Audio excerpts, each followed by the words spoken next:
৫৪তম জাতীয় দিবস উপলক্ষে সংযুক্ত আরব আমিরাতের শাসকরা ৪৪০ বাংলাদেশি বন্দীর রাজকীয় ক্ষমা ঘোষণা করেছে।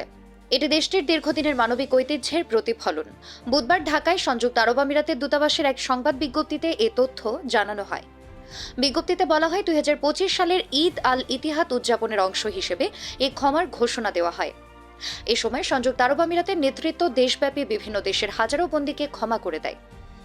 প্রতিবছর ঈদ, জাতীয় দিবস সহ প্রধান জাতীয় ও ধর্মীয় উৎসব উপলক্ষে সংযুক্ত আরব আমিরাতের শাসকরা দণ্ডিতদের এই ধরনের রাজকীয় ক্ষমা ঘোষণা করেন। এর উদ্দেশ্য হল ক্ষমাশীলতা, সমাজে পুনরায় একীকরণ এবং পারিবারিক পুনর্মিলনকে উৎসাহিত করা। কর্মকর্তারা উল্লেখ করেছেন, ২০২৫ সালের শেষের দিকে ক্ষমা কর্মসূচির আওতায় আমিরাত বিপুল সংখ্যক বন্দীকে মুক্তি দিয়েছে, যার মধ্যে বাংলাদেশি নাগরিকরাও ছিলেন। এতে তারা নিজেদের জীবন পুনর্গঠন এবং পরিবার ও সমাজে ফিরে যাওয়ার সুযোগ পেয়েছেন। এই উদ্যোগ আমিরাতের শাসকের মানবিক মূল্যবোধ ও সহানুভূতির প্রতি প্রতিশ্রুতিকে জোরালোভাবে তুলে ধরে। সংযুক্ত আরব আমিরাতে জাতীয় দিবস প্রতি বছর ২ ডিসেম্বর পালিত হয়। দিনটিতে ১৯৭১ সালে এক পতাকার অধীনে আমিরাত সমূহের ঐতিহাসিক ঐক্যকে স্মরণ করা হয়। জারিন সুবাহ, আমিরাত সংবাদ।